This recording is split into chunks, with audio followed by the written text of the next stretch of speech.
At 18, Lady Catherine believed her life was over. Standing before the altar in a gown that felt more like burial shrouds, she prepared to bind herself to Lord Aldrich Blackwood, a man 64 years her senior, whose fortune could save her family's crumbling estate. The marriage was a transaction, nothing more. Her youth traded for his wealth, her dreams sacrificed on the altar of duty and desperation. That wedding night, she steeled herself for the worst.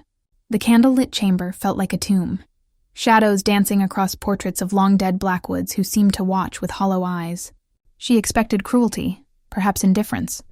What she didn't expect was for her ancient husband to collapse at her feet, gasping her name with his final breath, revealing a deathbed confession that would shatter everything she thought she knew about her marriage, her family, and herself. But what secret could a dying old man possibly whisper that would transform a forced bride into the most powerful woman in England? Before we jump back in, tell us where you're tuning in from. And if this story touches you, make sure you're subscribed, because tomorrow I've saved something extra special for you. The morning mist clung to Thornfield Manor like a shroud, wrapping around the crumbling stone walls that had once stood proud against the Yorkshire countryside. Catherine pressed her face against the cold window glass of her childhood bedroom, watching the fog swirl through the overgrown gardens where roses had once bloomed in careful rows. Now they grew wild, their thorns catching the early light like broken promises. "Miss Catherine, your mother wishes to see you in the drawing room." Sarah's voice carried the weight of unspoken sorrow. The maid had served the family for 20 years, her weathered hands bearing witness to their gradual decline from prosperity to desperate poverty.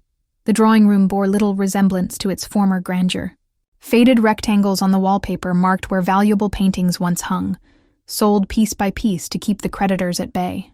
The Persian carpet had been replaced with a threadbare remnant, and only 3 chairs remained of the original set of 12.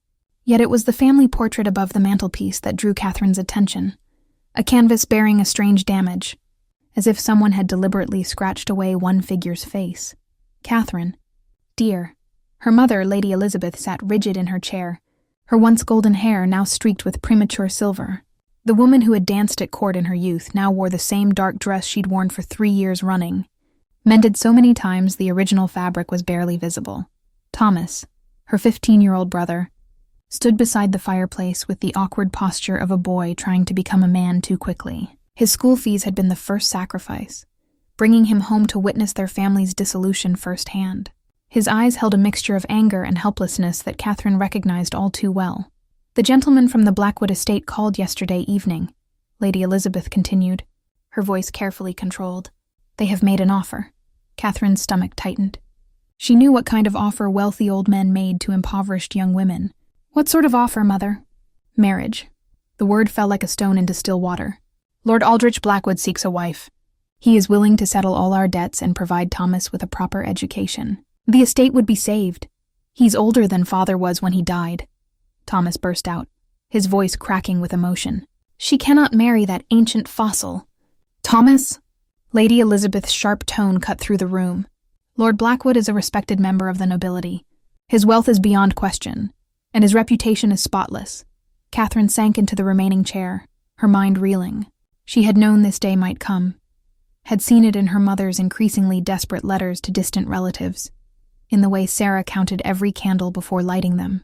The gambling debts her father had left behind were a noose around their necks, tightening with each passing month. "What do you know of him?" Catherine asked quietly. Lady Elizabeth exchanged a glance with Sarah, and Catherine caught something strange in that look. Not just resignation, but fear. "He is a widower. His first wife died many years ago, leaving no children. He lives quietly at Blackwood Estate with a modest household staff. And he wishes to marry me specifically?" Catherine pressed. "Surely there are other young women whose families might welcome such an arrangement." Another look passed between her mother and the maid. He requested you by name, dear. It seems he has made inquiries about our family." The strangeness of that statement settled over Catherine like ice water. Why would an elderly nobleman she had never met request her specifically? What inquiries could he have made about their obscure, impoverished family? "The wedding would take place within the month," Lady Elizabeth continued. "The arrangements have already been made. The settlement would be immediate."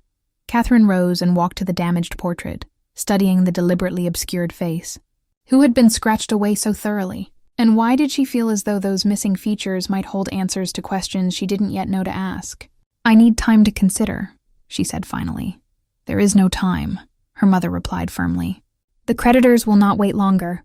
If we refuse this offer, we will lose everything within a fortnight." That evening, Catherine walked through the overgrown gardens as twilight painted the sky in shades of purple and gold. The weight of her family's survival pressed down upon her shoulders like a physical burden. At 18, she would become the wife of a man she had never met, trading her youth and freedom for her family's salvation. Yet something nagged at her, the way her mother had avoided her eyes, the strange fear in Sarah's face, and most of all, the mystery of why Lord Blackwood had chosen her. In the gathering darkness, she made her decision. The ancient stones of St. Bartholomew's Church had witnessed countless weddings over 5 centuries, but none quite like this. Catherine stood at the altar in a gown of ivory silk that felt more like armor than adornment, its weight pressing down on her slender frame. The dress had belonged to Lord Blackwood's first wife, altered hastily to fit Catherine's smaller form, and she couldn't shake the feeling that she was wearing a dead woman's skin. Lord Aldrich Blackwood waited beside her, his form more imposing than she had expected. Though 82 years had bent his spine and silvered his hair, his eyes remained sharp as winter frost, studying her with an intensity that made her shiver. His hands, spotted with age but surprisingly steady, held a leather portfolio containing what appeared to be marriage documents far more complex than any she had ever heard described. The union we formalize today extends beyond the bonds of matrimony, the elderly priest intoned, his voice carrying an odd emphasis that made Catherine glance sideways at her new husband. "It joins not merely 2 souls, but 2 bloodlines whose paths were always meant to converge." Bloodlines? Catherine frowned. Her family possessed no notable lineage, no ancient connections that would matter to a man of Blackwood's stature. Yet several guests nodded, as if the priest's words carried special significance she could not grasp. The wedding party was smaller than expected, but somehow more unsettling for its intimacy. Beyond her own family, the guests consisted entirely of Blackwood's associates, severe-faced men in dark coats who watched the proceedings with the intensity of scholars studying a particularly fascinating specimen. They whispered among themselves in voices too low to catch, but their eyes never left Catherine. "Do you, Catherine Elizabeth Thornfield, take this man to be your lawfully wedded husband, to honor and obey, through all circumstances that Providence may ordain?" The priest's modification of the traditional vows sent another chill through her. All circumstances that Providence may ordain? What circumstances could he mean? "I do," she whispered, the words catching in her throat. When Lord Blackwood slipped the ring onto her finger, Catherine gasped. It was no ordinary wedding band, but an elaborate piece of craftsmanship, heavy gold set with a deep red ruby that seemed to pulse with inner fire. As it settled into place, she noticed something odd. The setting appeared designed to open, with tiny hinges barely visible along the band's edge. "With this ring, I thee wed," Lord Blackwood said, his voice carrying surprising strength. "And with it, I restore what was taken, return what was lost, and fulfill what was promised long ago." The ceremony concluded with toasts that seemed to celebrate something beyond a simple marriage. "To old debts finally paid," declared one guest, raising his glass. "To bloodlines restored," added another. Catherine caught fragments of conversations that made little sense, mentions of the Ravencroft matter, and settling accounts after all these years. The wedding feast at Blackwood Estate proved equally mystifying. The mansion loomed against the darkening sky like something from a Gothic novel, its towers and battlements casting long shadows across manicured grounds. Inside, the great hall blazed with enough candles to illuminate a cathedral, their light dancing across portraits of stern-faced ancestors whose eyes seemed to follow Catherine's every movement. "Your new home has a rich history," Lord Blackwood told her as they sat at the high table. "These walls have sheltered many secrets, witnessed many revelations. I trust you will find your place among them." "What secrets, my lord?" Catherine asked, emboldened by curiosity. He smiled, and for a moment his aged features transformed, revealing traces of the handsome man he must have been decades earlier. "Patience, my dear. All will be revealed in time. Tonight, you need only know that your arrival here completes a circle that began long before your birth." As the evening progressed, Catherine found herself studying the marriage contract Blackwood had signed with such ceremony. Unlike the simple document she had expected, it contained clause after clause of provisions she could not understand, references to properties she had never heard of, trustees whose names meant nothing to her, and most puzzling of all, detailed genealogical charts that traced her family lineage back further than she knew it extended. "Mrs. Grimsby will show you to your chambers," Lord Blackwood said, as the last guest departed. The stern-faced housekeeper who had supervised the evening's arrangements stepped forward with a set of keys that looked old, enough to have unlocked medieval dungeons. Catherine's wedding night chambers occupied the mansion's east wing, accessed through corridors lined with more portraits of Blackwood ancestors. But it was the view from her window that stopped her breath. A moonlit cemetery where weathered headstones bore names she could almost but not quite recognize, as if she had heard them whispered in half-remembered dreams. Catherine awoke to find herself alone in the vast four-poster bed, sunlight streaming through diamond-paned windows that cast geometric patterns across Persian carpets, older than her grandmother's memory. Lord Blackwood had departed before dawn, leaving only a note explaining that urgent business required his immediate attention. She was to make herself at home and explore the estate at her leisure. Mrs. Grimsby appeared as if summoned by thought alone, bearing a breakfast tray and wearing the same severe expression that seemed permanently etched into her weathered features. "His lordship has instructed me to provide you with a tour of the manor, my lady," she said, setting down china so delicate it appeared translucent in the morning light. The tour revealed a house that defied architectural logic. Corridors led to dead ends, staircases climbed to nowhere, and doors opened onto walls instead of rooms. "The East Wing underwent renovation some years ago," Mrs. Grimsby explained when Catherine questioned a particularly puzzling passage. "His lordship's instructions were quite specific about which areas to seal off." In the library, Catherine discovered shelves stretching 20 feet to a vaulted ceiling, filled with volumes in languages she could not identify. But it was the locked glass case in the room's center that drew her attention, containing a single leather-bound ledger whose pages appeared to be covered in columns of figures and names. "Family records," Mrs. Grimsby said quickly when Catherine inquired. Nothing that would interest a young lady, yet Catherine caught glimpses of entries before the housekeeper ushered her away, names like Thornfield and Ravencroft scattered among financial notations that suggested transactions spanning decades. Why would her family name appear in Blackwood's private records? The afternoon brought her first encounter with Edmund Ashford, the estate's groundskeeper. Unlike the other servants who seemed to measure their words with mathematical precision, Edmund spoke freely as he tended the rose gardens beneath her window. 20 years I've worked these grounds," he told her, his hands gentle with the thorny stems. "Seen 3 masters of this house, but none quite like his lordship. He's been waiting for something, or someone, for as long as I've known him." "Waiting for what?" Catherine asked, settling onto a stone bench that bore the weathered inscription ER 1847. Edmund glanced toward the house, ensuring they were not observed. "Not my place to say, my lady.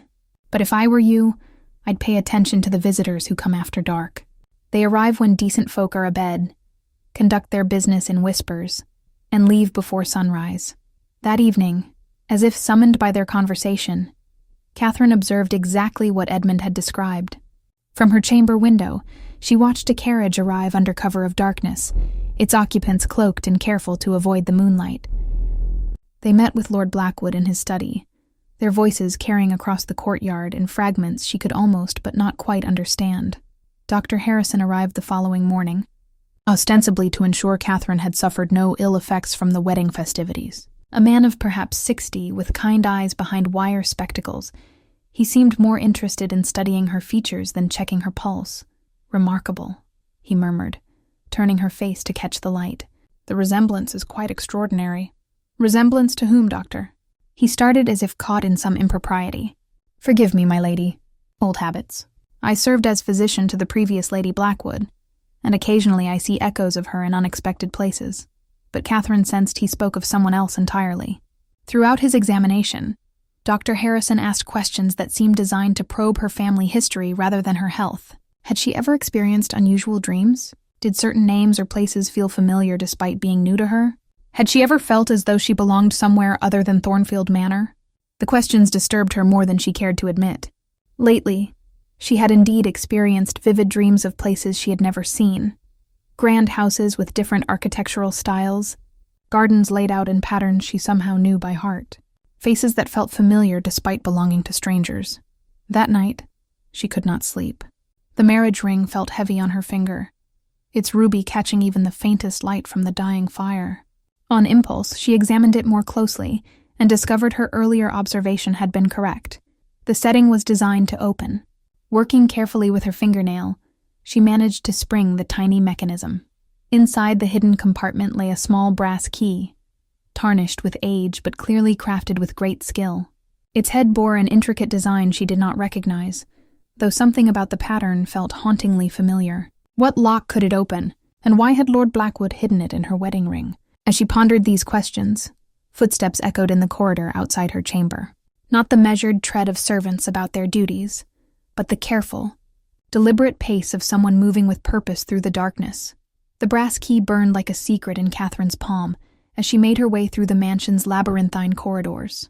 3 days had passed since its discovery. 3 nights of restless sleep filled with dreams that felt more like memories bleeding through from another life. She had tried every lock she could find: desk drawers, cabinet doors, even the mysterious glass case in the library, but none accepted the key's embrace. It was Edmund who provided the first real clue, though he seemed unaware of its significance. Strange thing about old houses, he mused, as they walked through the estate's overgrown sections where nature had begun reclaiming cultivated spaces. Sometimes they hide their most important secrets in plain sight. Take that old chapel, for instance. Catherine followed his gesture toward a moss-covered structure she had assumed was merely a decorative folly. Chapel? Aye, though it's been sealed for decades. His lordship's orders. But I remember when the previous Lady Blackwood used to spend hours there, especially toward the end. Said it brought her peace to be among family. Family. The word sent a strange chill through Catherine's bones. That afternoon, she convinced Mrs. Grimsby to let her explore the chapel's exterior under the pretense of studying architecture. What she found made her breath catch. Carved into the weathered stone, above the sealed entrance was a coat of arms bearing the same intricate pattern as the key's head, but it was the name beneath the heraldic design that stopped her heart. Ravencroft. That evening brought another nocturnal visitor, though this one arrived with far less secrecy than the others. Marcus Ravencroft announced himself with the confidence of a man accustomed to having doors opened at his command. Catherine observed from her window as he strode across the courtyard, his expensive coat billowing in the night wind like the wings of some predatory bird. "My dear niece," she heard him say, as Lord Blackwood received him in the great hall below. The word niece carried across the still air with perfect clarity, causing Catherine to press herself closer to the window. "How lovely to see you finally acknowledged family obligations." "The circumstances required careful management," Lord Blackwood's voice replied, though his tone suggested anything but family warmth. 20 years of careful management. And now? Marcus Ravencroft's laugh held no humor. "Now we reap the rewards of your patience. The girl suspects nothing? She suspects everything and nothing. Intelligence runs in the bloodline. As you well know, Catherine." Gripped the windowsill until her knuckles went white. Bloodline. Family. Niece. The fragments of conversation swirled in her mind like pieces of a puzzle she could almost but not quite solve. Who was Marcus Ravencroft? And why did he speak of her as his niece when she had never heard the name before her marriage? The next morning brought a revelation in the form of a small locket tucked behind a loose stone in the chapel wall, a hiding place her fingers had found as if guided by instinct rather than logic. The locket bore the same Ravencroft coat of arms, and inside, 2 miniature portraits that made her world tilt on its axis. One showed a woman, with Catherine's own distinctive features. The same deep green eyes, the same stubborn curve to the chin, even the same auburn hair that caught light like burnished copper. The other portrait showed a much younger Lord Blackwood, perhaps 40 years of age, gazing at the woman with unmistakable devotion. Beneath the portraits, in script so faded she could barely make out the words, someone had written, "Eleanora Ravencroft Blackwood, beloved wife and mother. Taken too soon but never forgotten. Mother." The word echoed in Catherine's mind as she stared at the face that could have been her own reflection. Lady Elizabeth, the woman she had called mother for 18 years, bore no resemblance to this ethereal beauty. Thomas, her supposed brother, shared none of her distinctive features. How had she never questioned these obvious discrepancies? That night the dreams came with unprecedented vividness. She saw herself as a child running through gardens she now recognized as belonging to Blackwood Estate, chasing butterflies while a laughing woman, Eleanora, watched from a doorway. She saw Lord Blackwood as a younger man, lifting her high into the air while she shrieked with delight. She saw faces she was beginning to remember, Servants who had cared for her, tutors who had taught her, a life that had been hers before. Before what? The dreams always ended the same way, with darkness, shouting, and the terrible sensation of being torn away from everything she had known and loved. When she woke, the brass key lay warm in her palm, and she finally understood what lock it was meant to open. Not a door or cabinet, but the truth itself. The truth about who she really was, why Lord Blackwood had married her, and what had happened to the child who had once called this estate home. The ancient family Bible lay hidden beneath floorboards in what had once been Eleanor's private sitting room, a chamber Mrs. Grimsby had claimed was used only for storage. Catherine had found it by following the pattern of her recovered memories, her feet carrying her to locations her conscious mind had forgotten, but her heart remembered with perfect clarity. The leather binding cracked like old bones as she opened it, releasing the scent of pressed flowers and faded ink. Between the pages of Psalms, yellowed with age but still legible, lay a birth certificate that would shatter everything she thought she knew about her life. Catherine Eleanora Ravencroft, she read aloud, her voice barely a whisper in the dusty chamber. Born June 15, 1802, to Eleanora Ravencroft and Aldrich Blackwood, not Thornfield, Ravencroft. And Lord Blackwood was not her husband, but her father. The implications crashed over her like waves against rocks. The couple she had called parents, the estate she had called home, the life she had lived. All of it was a carefully constructed lie. But why? What could have driven Lord Blackwood to hide his own daughter away, to let her believe herself an orphaned Thornfield, when she was the legitimate heir to one of England's most powerful families? She found her answer in the pages that followed, letters tucked between biblical verses like pressed flowers, letters from solicitors warning of threats against the Ravencroft child, letters from Lord Blackwood to trusted allies, outlining plans to hide his daughter until the danger passes, letters that spoke of murder, conspiracy, and a fortune so vast that men would kill to claim it. The Ravencroft holdings spanned 3 counties. One legal document explained in precise script: coal mines in Yorkshire, shipping interests in Liverpool, textile mills in Manchester. The annual income exceeds £50,000, with assets valued at more than £500,000. Upon the death of both parents, inheritance passes to the surviving child, Catherine Eleanora Ravencroft. £500,000. Catherine's hands trembled as the number repeated in her mind. No wonder someone had wanted her dead. No wonder Lord Blackwood had chosen to fake his daughter's death rather than risk her life to greed and ambition. But whose greed? The answer came in the form of correspondence between Lord Blackwood and his solicitors, discussions of Marcus Ravencroft's increasing desperation, and attempts to prove the child's death.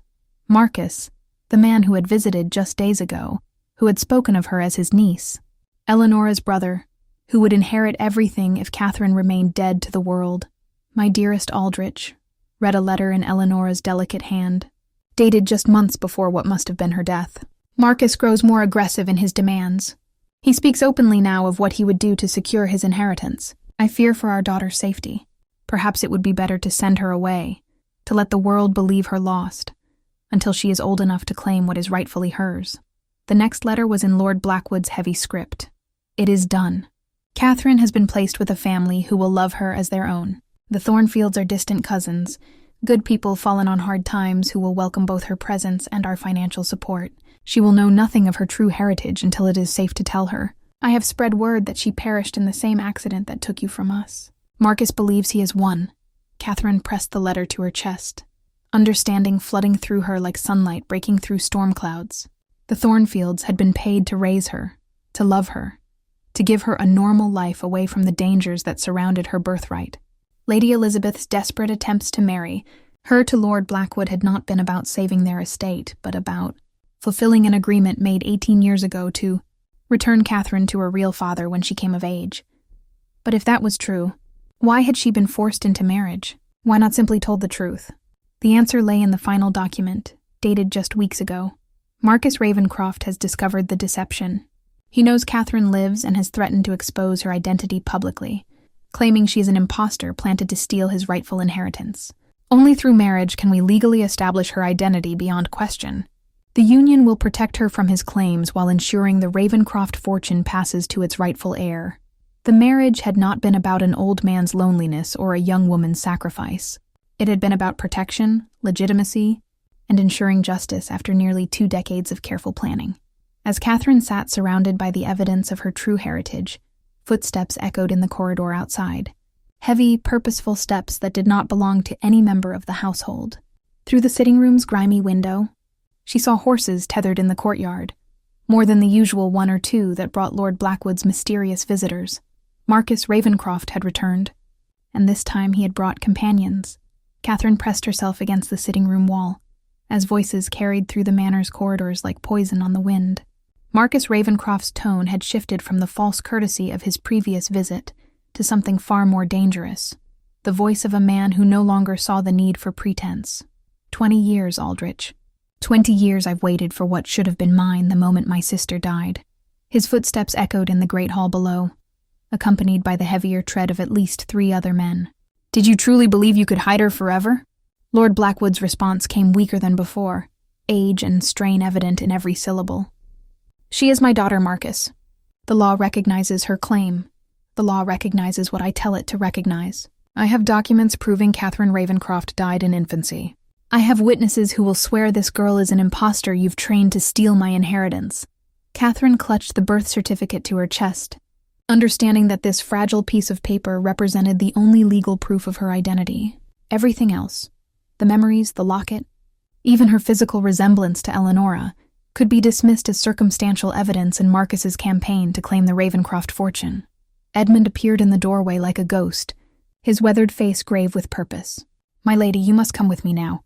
His lordship's instructions were very specific about what to do if this day ever came. What instructions? Catherine whispered, though she was already gathering the precious documents from the Bible. To protect what matters most, Edmund replied, producing an ornate signet ring from his coat pocket. The heavy gold band bore the Ravencroft coat of arms in intricate detail, its surface worn smooth by generations of use. Your mother's ring, passed down through the Ravencroft line for 3 centuries. Lord Blackwood entrusted it to my keeping until you could wear it safely. As Catherine slipped the ring onto her finger, something extraordinary happened. The weight of it felt familiar, as if her hand had always known its presence. More than that, the ring seemed to complete some essential part of herself that had been missing. The final piece that transformed her from Catherine Thornfield into Catherine Ravencroft, rightful heir to one of England's greatest fortunes. The household staff have been preparing for this moment since your return, Edmund continued, leading her through a hidden passage she had never noticed despite 3 weeks of exploration. Mrs. Grimsby, Dr. Harrison, even young Tom in the stables, we've all been waiting and watching, ready to stand witness to your identity when the time came. They emerged into Lord Blackwood's private study, where Catherine was amazed to find nearly a dozen people assembled.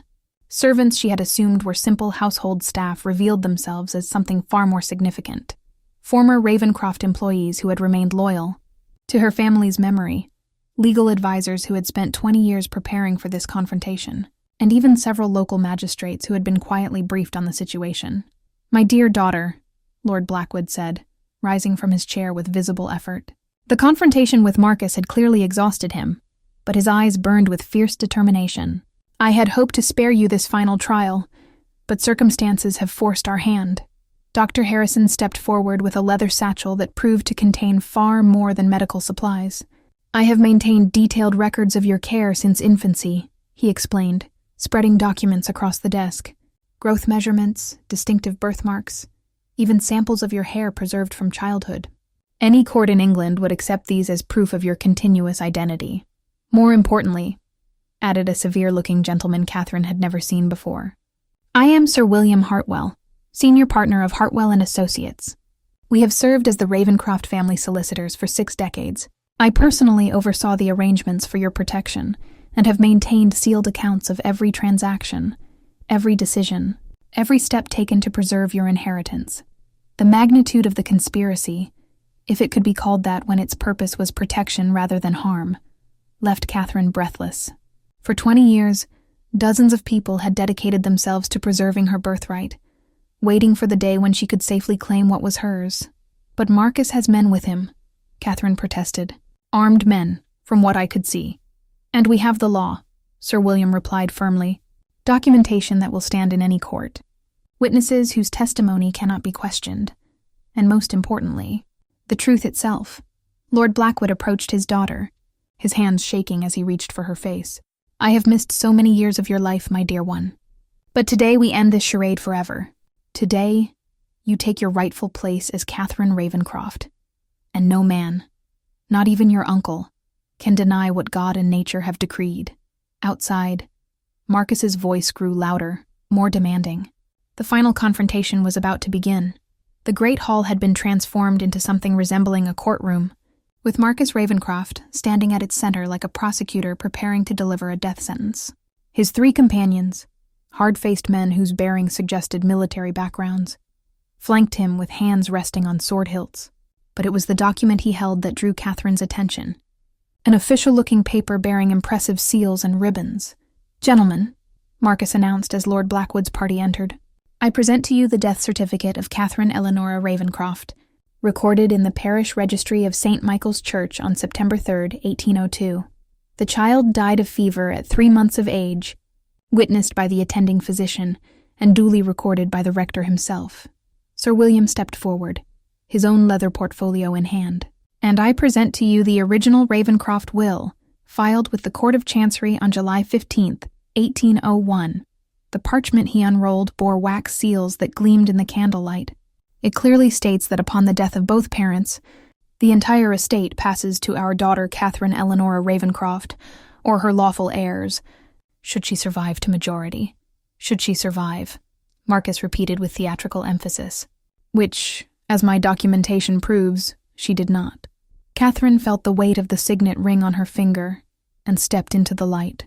"Then who am I, Uncle Marcus?" The word uncle hit its target like a blade between the ribs.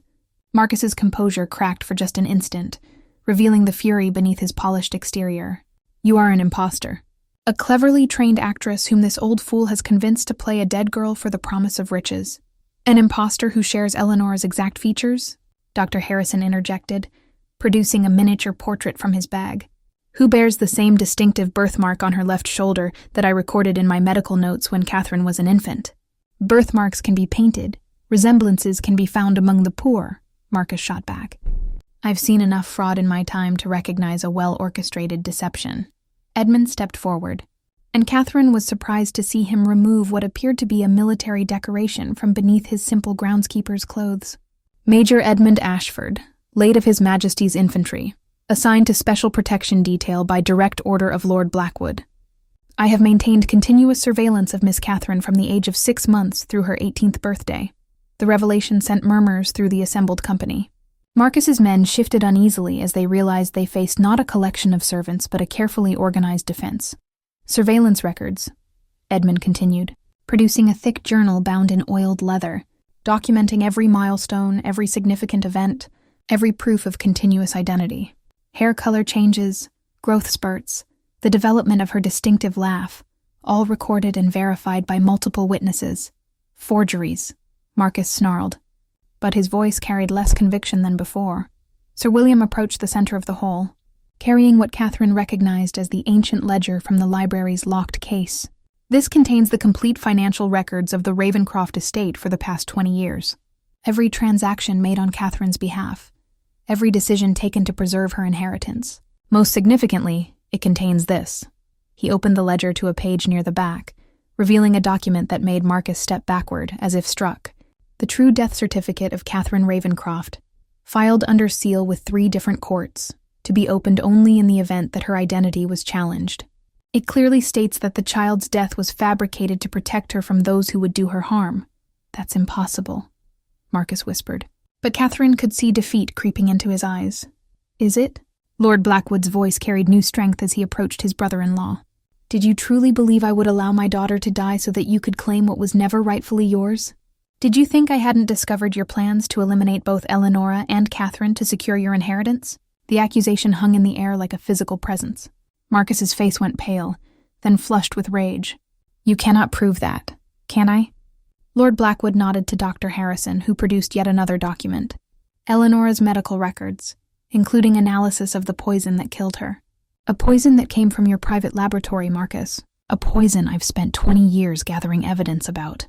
With a sound like a wounded animal, Marcus lunged forward, a hidden blade appearing in his hand as if conjured from thin air. But his target was not Lord Blackwood. It was Catherine herself. the living proof of his crimes and the ultimate obstacle to his ambitions. The attack came so swiftly that for a heartbeat, time seemed suspended. Then everything erupted into chaos as Edmund threw himself between Catherine and her uncle. The blade meant for her heart finding its home in his shoulder instead. 6 months later, Catherine stood in the same great hall where her uncle had made his desperate final gambit. But now the space glowed with warm afternoon sunlight streaming through windows that had been cleaned to sparkling clarity. The portraits of stern Ravencroft ancestors seemed less forbidding, their painted eyes reflecting approval rather than judgment as they gazed down upon the woman who had finally claimed her rightful place among them. The new family portrait hung in the place of honor above the mantelpiece, a commissioned work that showed Catherine in her mother's emerald gown, flanked by painted representations of Eleanora and Lord Blackwood in their youth, with Edmund standing proudly at her shoulder. His arm bore only a faint scar from Marcus's blade, though Catherine suspected he would carry the memory of that night far longer than any physical wound. The Yorkshire mines reported record profits this quarter, Sir William announced from his place at the mahogany table that now served as Catherine's council chamber. The Liverpool shipping concerns have expanded their fleet by 3 vessels, and the Manchester mills have secured contracts that will sustain employment through the winter.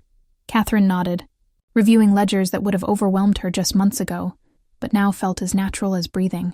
The Ravencroft fortune had grown even during her years of exile, tended by loyal stewards who had waited patiently for their rightful mistress to return.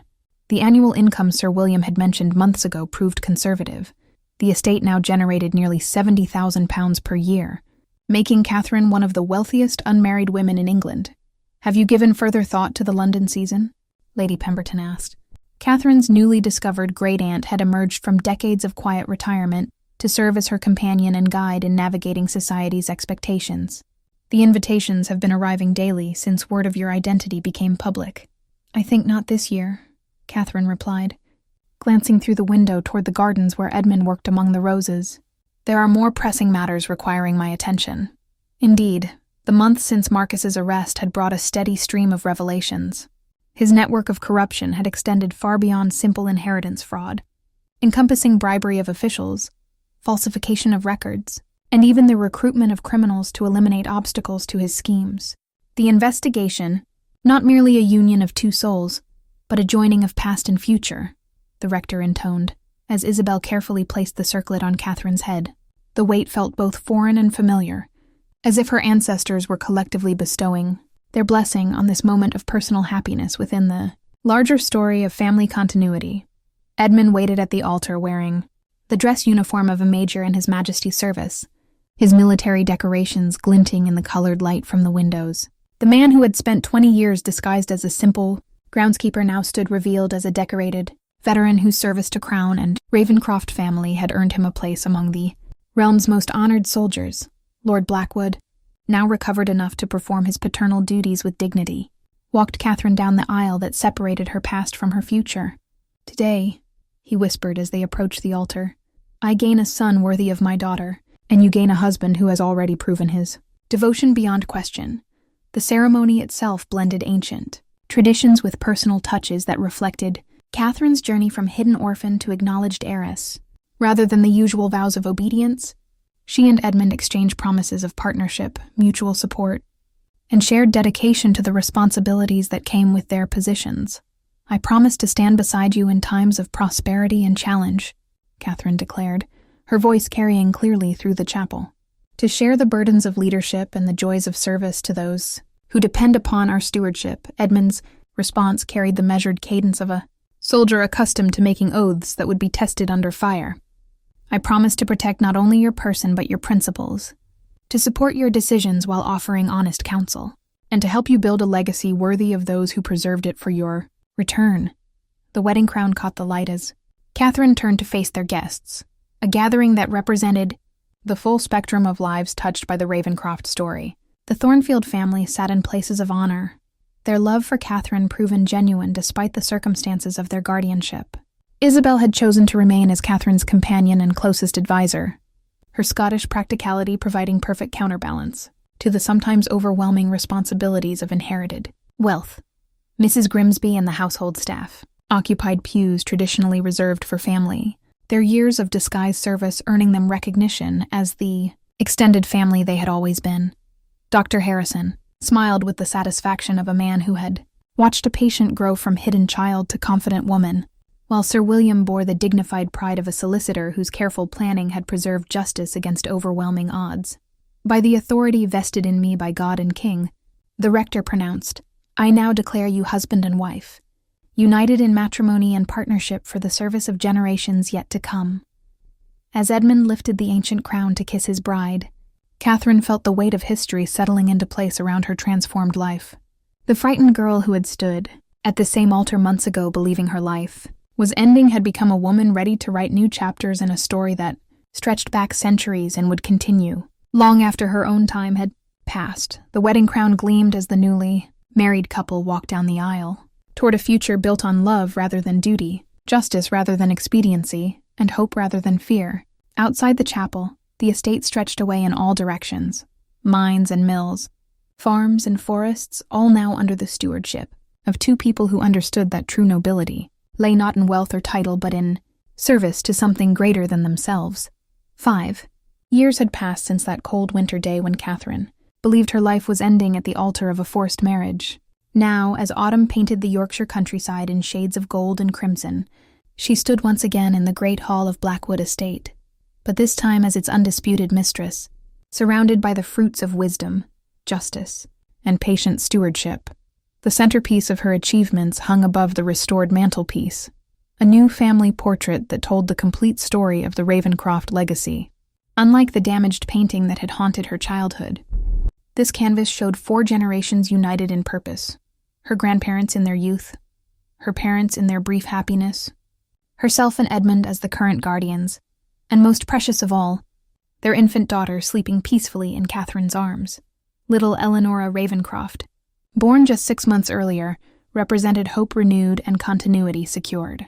The baby's features already showed hints of the distinctive Ravenscroft characteristics: the deep green eyes, the stubborn chin, the alert intelligence that seemed to run in the bloodline like an inherited blessing. She has your mother's expression, Lord Blackwood observed, his weathered hands gentle as he held his granddaughter. Age had finally claimed much of his strength, but his eyes remained sharp with the satisfaction of a man who had lived to see justice triumph over conspiracy. That look of seeing more than others expect her to notice. Edmund entered the hall carrying the morning's correspondence, his role as estate manager having evolved naturally from his years of protection into partnership and stewardship. The former soldier's organizational skills had proven invaluable in managing the complex web of properties, investments, and responsibilities that comprised the Ravenscroft holdings. The Yorkshire mines report their highest profits in a decade, he announced, settling beside Catherine with the easy intimacy of a couple who had learned to share both burdens and blessings.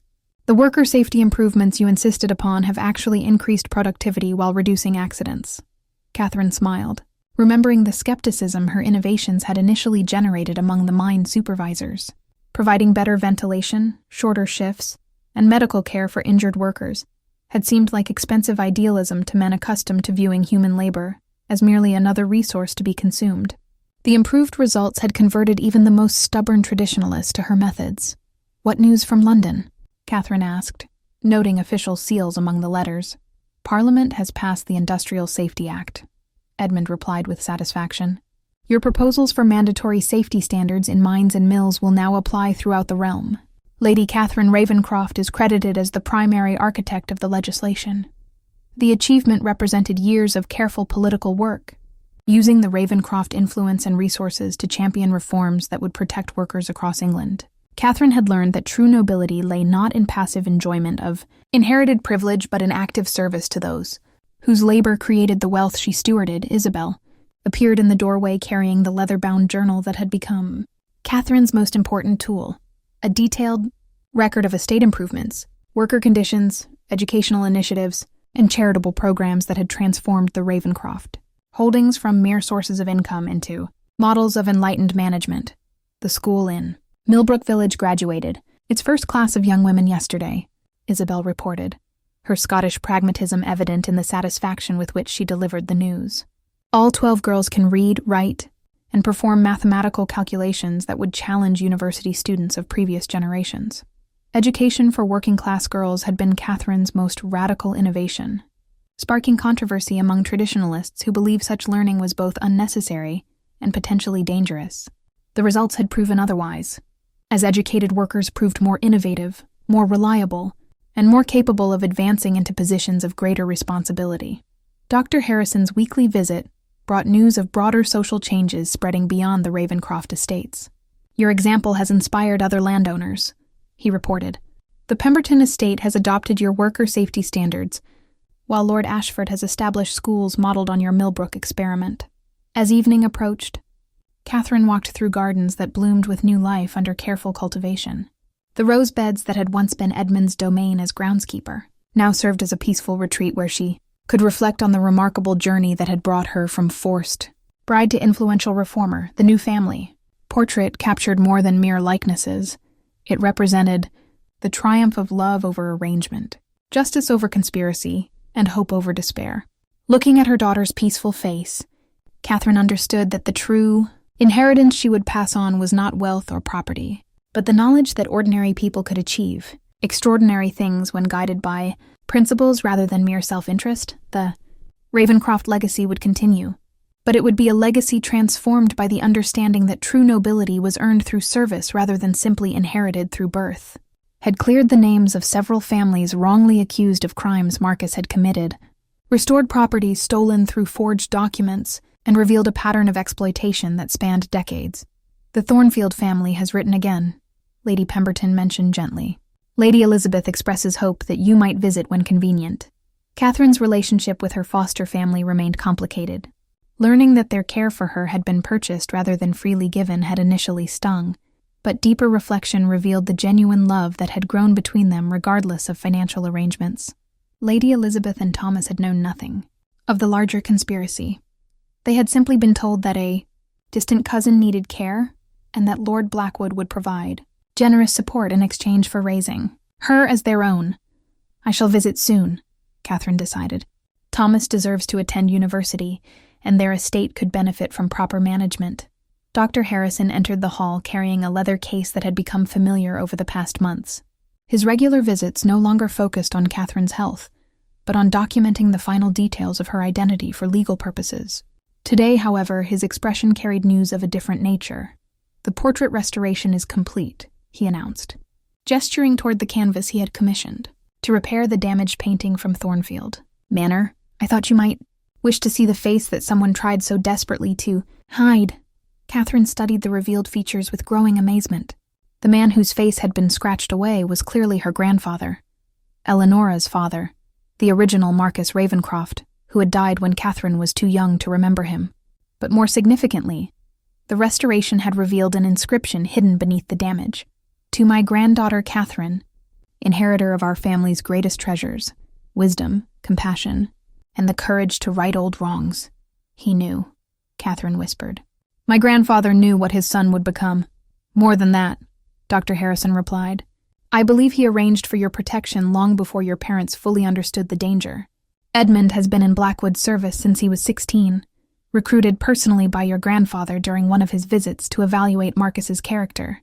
25 years of planning, 25 years of careful preparation to ensure that when the time came, Catherine would have the support and protection necessary to claim her inheritance and bring her uncle's crimes to light." As evening approached, Catherine walked through gardens that bloomed with new life under Edmund's careful tending. Tomorrow would bring new responsibilities, new decisions about how to use her wealth and influence for the greater good.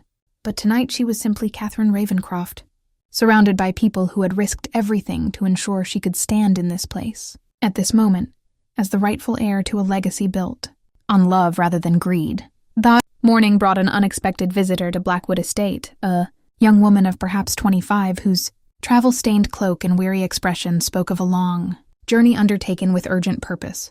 Catherine received her in the morning room, where pale winter sunlight illuminated a face that bore unmistakable traces of Ravencroft heritage. "My lady," the visitor said, sinking into a respectful curtsy, despite her obvious exhaustion.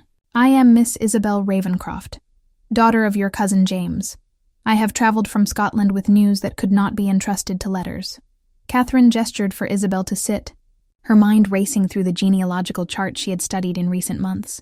James Ravenscroft had been mentioned in the family documents as a distant cousin who had fled to Scotland during some long-ago scandal, establishing a cadet branch of the family that had maintained little contact with the main line. "What news brings you so far in such haste?" Catherine asked, noting how Isabel's eyes darted nervously toward the windows as if she feared being observed. "Marcus was not working alone," Isabel said quietly. "Before his arrest, he sent letters to our branch of the family, promising substantial rewards for anyone willing to support his claim to the estate. My father refused, but my brother David—" She paused, swallowing hard. "David has gathered men and resources.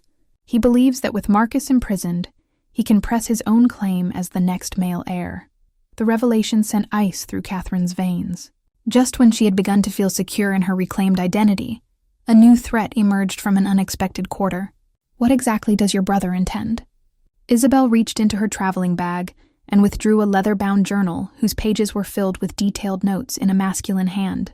"David has been researching legal precedents for overturning inheritance claims. He argues that even if you are truly Catherine Ravenscroft, the years of separation from the estate constitute abandonment, nullifying your rights in favor of the nearest male relative." Catherine studied the journal, her legal education expanding rapidly through necessity over the past months, allowing her to understand the implications. While David's arguments were weak, they were not entirely without precedent. More concerning were the maps and diagrams that filled the journal's later pages, detailed plans of Blackwood Estate's defenses, guard rotations, and vulnerable entry points. "He means to take the estate by force if legal challenges fail," Catherine realized. "Worse than that," Isabel whispered. "He has allied himself with some of Marcus's former associates, men who escaped arrest and now seek revenge for their lost profits. They speak of eliminating you entirely and installing David as a puppet ruler they can control." Edmund appeared in the doorway, his expression grim. "My lady, we have riders approaching from the North Road. Armed men, perhaps a dozen or more." Catherine rose, feeling the weight of the Ravenscroft signet ring on her finger like an anchor to her resolve. "How long do we have?" "Perhaps an hour if they maintain their current pace," Edmund replied. "I've already sent word to Sir William and Dr. Harrison. The household staff are securing the manor's defenses." "Defenses?" Catherine asked, surprised. "Did you think Lord Blackwood spent 20 years preparing for Marcus's return without considering other threats?" Edmund's smile held no humor. "This estate has protections that would surprise even military engineers." Isabel stood, her exhaustion replaced by determination. "I may have been raised in Scotland, but Ravenscroft blood runs in my veins too. If you'll have me, I stand with the rightful heir." Catherine clasped her cousin's hand, feeling the strength that came from family bonds restored and allies chosen freely rather than bought with gold. "Then, let us show these men what happens when they threaten a Ravenscroft in her own home." The sound of hoofbeats grew louder on the winter wind, carrying with them the promise of a battle that would determine not just Catherine's future, but the fate of a legacy that had endured for generations.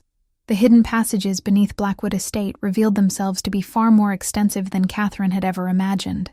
What she had assumed were simple servants' corridors proved to be a network of defensive tunnels, complete with weapons caches, observation posts, and escape routes that honeycombed the ground beneath the ancient manor. "Your father was a military man before he inherited the estate," Edmund explained as he led Catherine and Isabel through torchlit passages that seemed to stretch for miles. These modifications were his contribution to the family's survival strategies.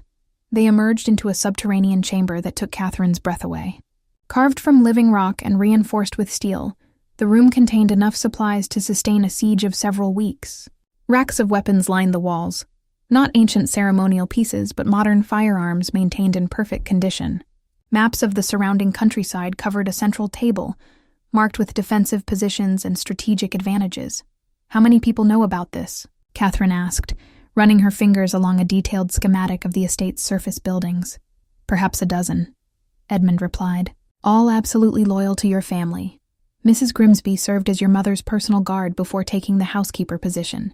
Tom the stable boy was recruited from a disbanded military unit. Even Sarah, your old maid from Thornfield, has skills that would surprise you." Isabel examined the weapons with the practiced eye of someone raised on the Scottish borderlands. "These are quality pieces. Military issue, not hunting rifles." She selected a pistol, checking its mechanism with experienced hands. My father taught me that a Ravencroft must always be prepared to defend what is rightfully ours. The approaching riders have stopped just beyond the main gates. Mrs. Grimsby reported as she descended into the chamber carrying a tray of hot tea that seemed almost absurdly civilized given their circumstances. David Ravencroft rides under a flag of truce, requesting parley with the woman claiming to be Catherine Ravencroft. Catherine's jaw tightened at the phrasing. Even in requesting negotiations, David managed to question her legitimacy. "What do you advise, Edmund?" "Hear what he has to say," Edmund replied carefully, "but from a position of strength. Let him see that this estate is defended by more than an old man and a few servants." They returned to the surface through a concealed entrance in the library, where Catherine was amazed to find the household staff transformed. Gone were the humble servants she had come to know. In their place stood a disciplined unit of guards who moved with military precision. Sir William had arrived with a contingent of legal clerks and magistrates, while Dr. Harrison supervised the placement of sharpshooters at strategic windows. The ancient crossbow, mounted above the library fireplace, proved to be no mere decoration, but a functional weapon of considerable power. Catherine lifted it carefully, surprised by its perfect balance and the way her hands seemed to know exactly how to hold it.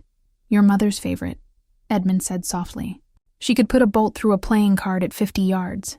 Through the library's tall windows, Catherine observed David Ravencroft for the first time. He bore enough family resemblance to be recognizable as kin, but where Catherine and Isabel shared their ancestors' refined features, David's face showed the coarsening that often came with dissolute living.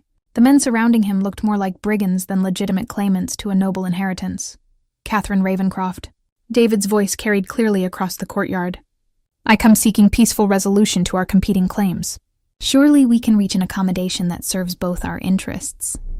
Catherine opened the window, the crossbow prominently displayed in her hands. "I am Catherine Ravencroft, rightful heir to this estate. What accommodation could there be between truth and falsehood? The truth is that you disappeared as a child and have lived among commoners for 18 years, David called back. "That constitutes abandonment under English law. I offer to share the inheritance equally if you acknowledge my superior claim as the eldest male heir. And if I refuse," David's genial mask slipped slightly, "then we will be forced to seek other remedies. There are courts that might be sympathetic to arguments about the proper management of such vast holdings." Sir William appeared at the window beside Catherine. "David Ravencroft, I am Sir William Hartwell, senior solicitor to the Ravencroft estate. Your claims have no basis in law. The inheritance was never abandoned, but held in trust, properly documented and legally maintained. I suggest you withdraw before your presence here constitutes trespass on private property." "1 hour," David replied, his voice hardening. "I give you 1 hour to reconsider. After that, I cannot be responsible for what my associates might do to secure what they believe to be rightfully mine." As the riders withdrew to consider their options, Catherine gripped the ancient crossbow tighter, feeling the weight of centuries of Ravencroft, determination flowing through her hands. The hour passed with agonizing slowness as Catherine watched David's forces position themselves around the estate's perimeter. What had initially appeared to be a dozen men proved to be merely the advance guard of a much larger force, nearly 30, armed riders emerging from the winter woods like wolves circling prey. "They're not planning a legal challenge," Edmund observed grimly from his position at the armory window. "This is preparation for assault." Catherine clutched the ornate brass telescope that had belonged to her grandfather, using it to study the enemy positions with growing understanding of their tactical situation. The device bore engravings that told the story of its creation. Commissioned for Admiral Marcus Ravencroft during his naval service, it had seen action in battles from the Mediterranean to the Caribbean before returning to serve the family's land-based conflicts. "There," she said, pointing toward a cluster of men near the estate's eastern wall. "They're carrying siege equipment. Grappling hooks, rope ladders. They mean to scale the walls under cover of darkness." Isabel joined her at the window, accepting a loaded pistol from Mrs. Grimsby with the casual competence of someone well-versed in such necessities. "The Scottish branch learned hard lessons about defending estates from raiders. David has studied our family's methods, but he's forgotten that we've had generations to perfect them. My lady," Tom the stable boy called from his position in the courtyard.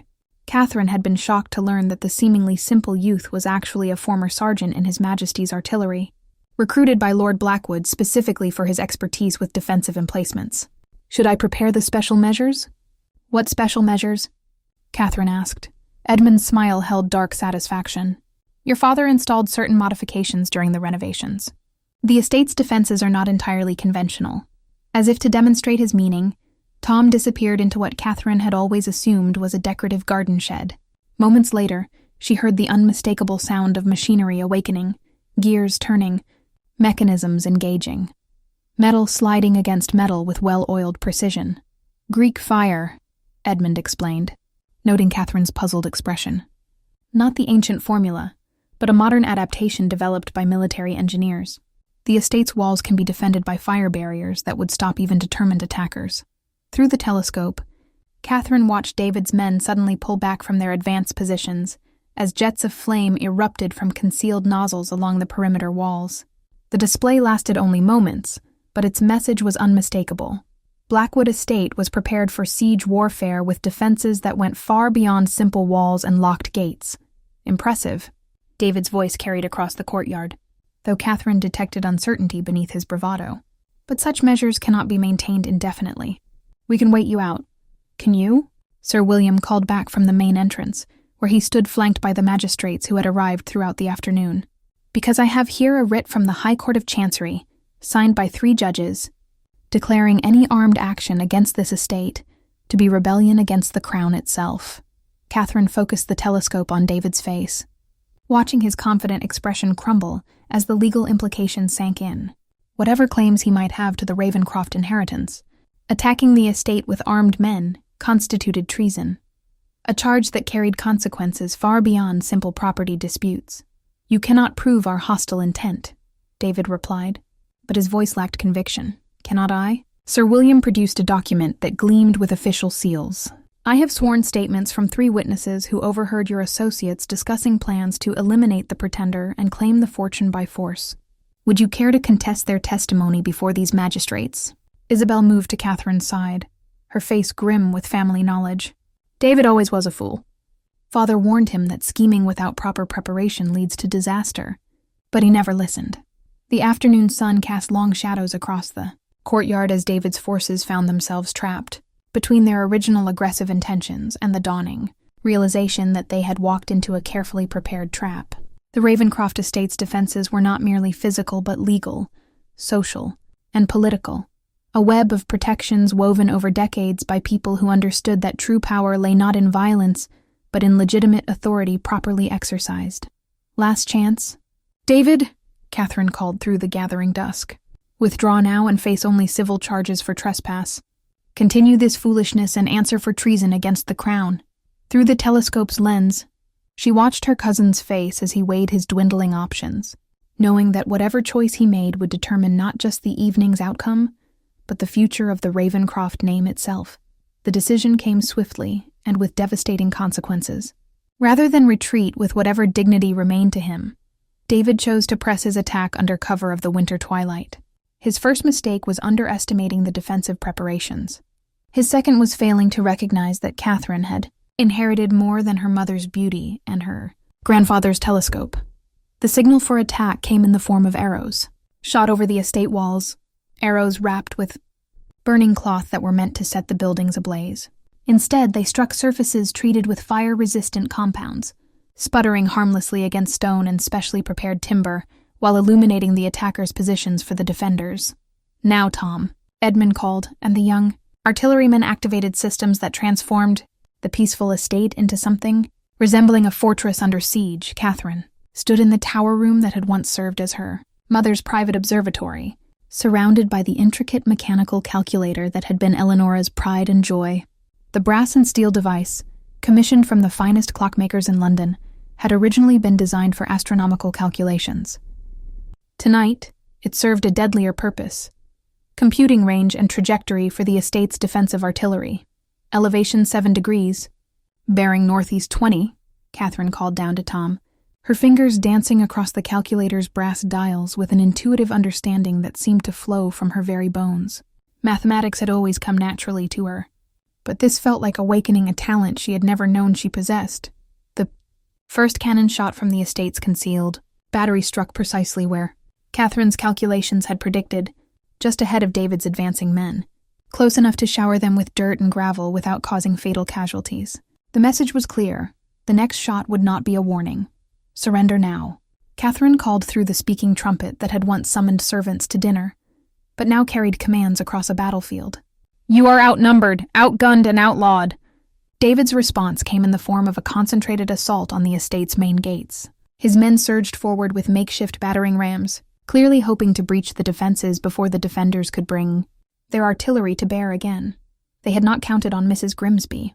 The stern housekeeper appeared on the ramparts above the gates carrying what looked like an ornate silver tea service. Only when she began pouring the contents over the attacking men did they realize their error. The elegant vessels contained not refreshments, but concentrated lye soap mixed with pepper oil, a concoction that sent the attackers fleeing in agony. 20 years of managing this household, Mrs. Grimsby declared with satisfaction, and I've learned that the right mixture of ingredients can solve almost any problem. Isabel appeared at Catherine's side, her pistol smoking from recent use. 3 men tried to scale the eastern wall. They won't be trying again soon. Her matter-of-fact tone spoke of the practical education available to young women on the Scottish borderlands, where raids and conflicts were facts of life rather than historical curiosities. The mechanical calculator clicked and whirred as Catherine adjusted its settings for the next defensive barrage. Each calculation felt like solving a puzzle, whose solution meant the difference between victory and defeat, between justice and chaos. Her fingers found the proper angles and distances with increasing confidence, as if the device itself was teaching her its secrets. David's pulling back, Edmund reported from his observation post. But he's not retreating. Looks like he's regrouping for another assault. Catherine studied the battlefield through her grandfather's telescope, noting how David's remaining forces had learned from their initial failures. They were spreading out, using the winter darkness for concealment, approaching from multiple directions simultaneously. He's learned, she murmured. But has he learned enough? The mechanical calculator provided the answer to that question with mathematical precision. Catherine's fingers flew across its controls, calculating overlapping fields of fire that would turn the estate's approaches into a maze of deadly crossroads. Tom's artillery could cover the main approaches. Mrs. Grimsby's chemical defenses would handle anyone who reached the walls, and the household guard would deal with any remaining threats.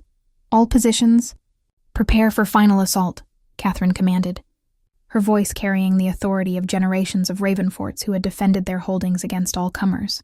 Show them what happens when greed challenges righteousness. The mechanical calculator's final calculation complete, Catherine gripped her mother's crossbow and prepared to defend not just an estate, but a legacy built on honor rather than ambition. The battle's turning point came not from superior firepower or tactical brilliance, but from an unexpected source, the arrival of reinforcements that David had never anticipated. As his men regrouped for what they hoped would be a decisive assault, the thunder of hoofbeats announced the approach of riders whose banners bore the royal arms. The King's Guard, Isabel breathed, lowering her pistol as she recognized the distinctive uniforms emerging from the winter darkness. But how did they know to come? Catherine set down her mother's mechanical calculator and reached for a different artifact entirely. An ornate silver locket that had hung around her neck since childhood. So familiar she had ceased to notice its weight. Only now, as she opened it with trembling fingers, did she discover its true purpose. Hidden within the delicate filigree was a miniature device no larger than a watch mechanism, its tiny gears still turning after nearly 20 years of patient operation. A beacon, Edmund said with quiet amazement as he examined the locket's hidden workings. Your mother's final gift. It's been sending signals all these years, letting certain people know exactly where you were and whether you faced danger. The device was a masterpiece of miniaturization, crafted by the same clockmakers who had built Eleonora's calculator. A tiny spring mechanism wound by the natural motion of wearing the locket had powered it for decades, while an equally tiny transmitter sent coded pulses to receivers stationed throughout the realm. Captain Whitmore of the King's Guard dismounted with military precision, his weathered face grave as he surveyed the battlefield. Lady Catherine Ravencroft, His Majesty has instructed me to ensure your safety and to investigate reports of armed rebellion against a lawfully established inheritance. Captain, Catherine replied, stepping forward with the confidence that came from knowing she stood on solid legal ground. I present to you David Ravencroft and his associates, who have committed acts of treason in attempting to seize property that belongs to the crown's subjects by right of law. David's face had gone ashen at the sight of royal troops. Whatever delusions he had harbored about the legitimacy of his cause evaporated in the face of military reality. The King's Guard represented not just superior force but the ultimate authority of English law itself. "This is a family dispute," David protested weakly. "A disagreement over inheritance rights that should be settled in civil courts." Captain Whitmore studied the scene with the experienced eye of a soldier who had seen many such family disputes that crossed the line into rebellion.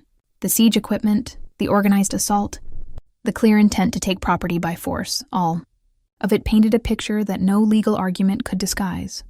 Armed assault on a lawful residence constitutes rebellion regardless of claimed justification, the captain stated flatly. "Sir William, I believe you have documentation relevant to these proceedings." Sir William stepped forward with the dignity of a man whose legal authority was now backed by military power. "Complete documentation, Captain. Birth records, inheritance documents, witness statements, and most importantly, a detailed account of the conspiracy that led to 20 years of careful protection for the rightful heir." The silver locket in Catherine's hands caught the moonlight, its hidden beacon still pulsing with the steady rhythm that had summoned help across the years. She thought of her mother wearing this same pendant, knowing that whatever dangers might arise, her daughter would never face them entirely alone. "David Ravencroft," Captain Whitmore announced formally, "by order of His Majesty's courts, you and your associates are under arrest for armed rebellion, conspiracy to commit treason, and violation of property rights established by royal decree."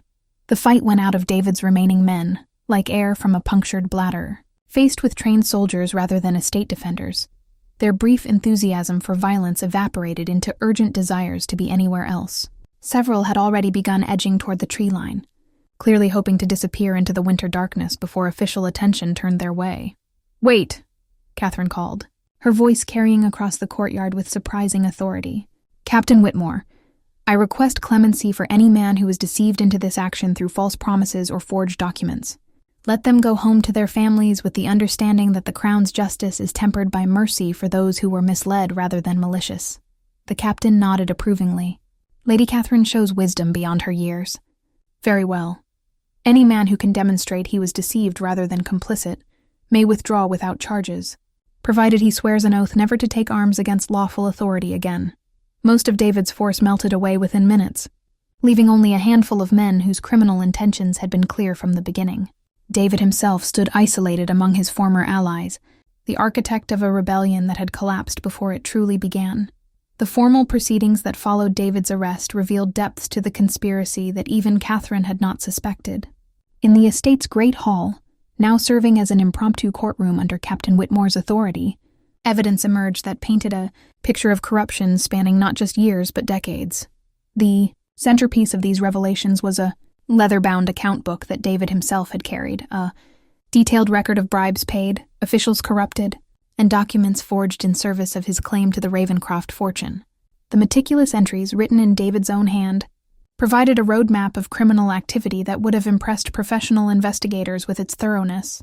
Entry dated March 15, 1820. Sir William read aloud from the incriminating ledger. Paid £20 to Clerk Matthews for access to probate records. Note: original documents replaced with altered copies showing Catherine's death confirmed by 3 witnesses. He looked up grimly. The same Matthews who certified Marcus's forged death certificate. Catherine studied the account book with growing amazement at her cousin's stupidity. Rather than simply committing crimes, David had documented them with the precision of a merchant tracking inventory. Every bribe, every forgery, every illegal transaction was recorded with dates, amounts, and detailed descriptions of the corrupt acts involved. "Why would he keep such detailed records?" Isabel asked, shaking her head in disbelief at her brother's recklessness. "Arrogance," Edmund replied simply.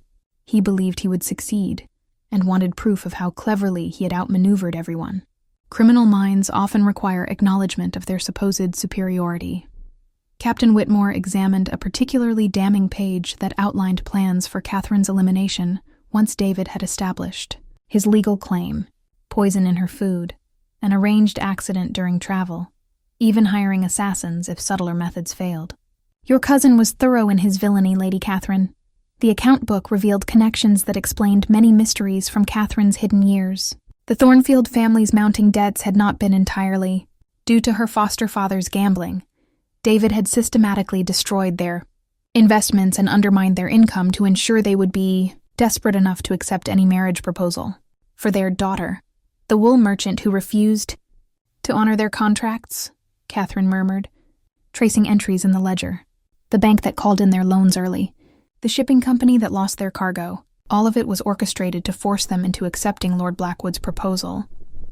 But why not simply kill you years ago? Captain Whitmore asked practically. Why this elaborate charade with marriage and legal challenges? Sir William provided the answer with the weary tone of a lawyer who had seen too much human duplicity. Because David needed Catherine alive long enough to establish his own legitimacy as her heir. If she died under suspicious circumstances while living as Catherine Thornfield, there might be investigations. But if she died as Lady Blackwood after her true identity was revealed, David could claim the inheritance as her nearest male relative. The scope of the conspiracy became clearer with each page of the account book.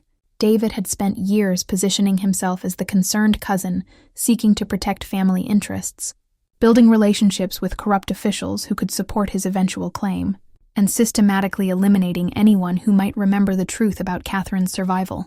Dr. Pemberton, the physician who delivered Catherine, Isabel read from another damning entry, paid £50 to relocate to Ireland and maintain silence about the birth records.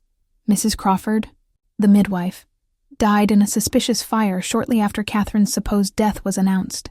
Catherine felt ice in her veins as the human cost of David's ambition became clear. People had died to maintain the fiction of her death. Innocent individuals who had simply been present at the wrong moments in history.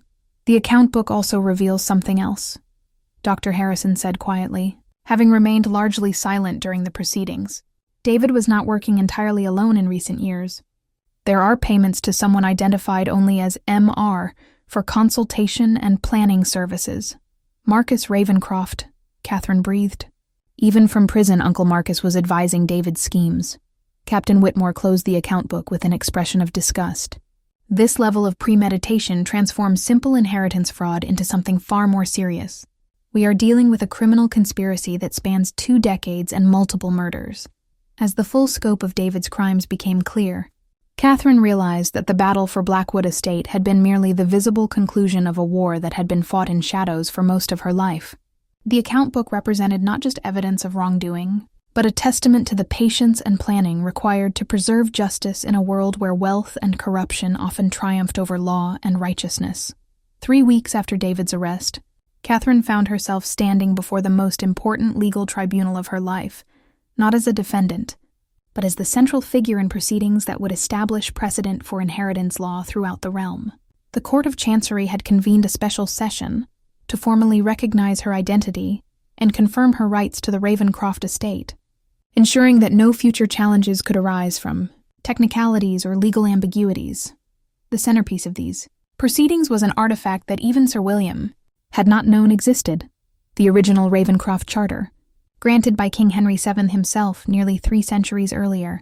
The ancient parchment bore royal seals that glowed like jewels in the morning light streaming through the court's tall windows, its Latin text establishing the family's rights and privileges in language that no modern lawyer could dispute. Hereditas per sanguinem et virtutem, Lord Chief Justice Pemberton read aloud, his voice carrying the weight of centuries. Inheritance through blood and virtue.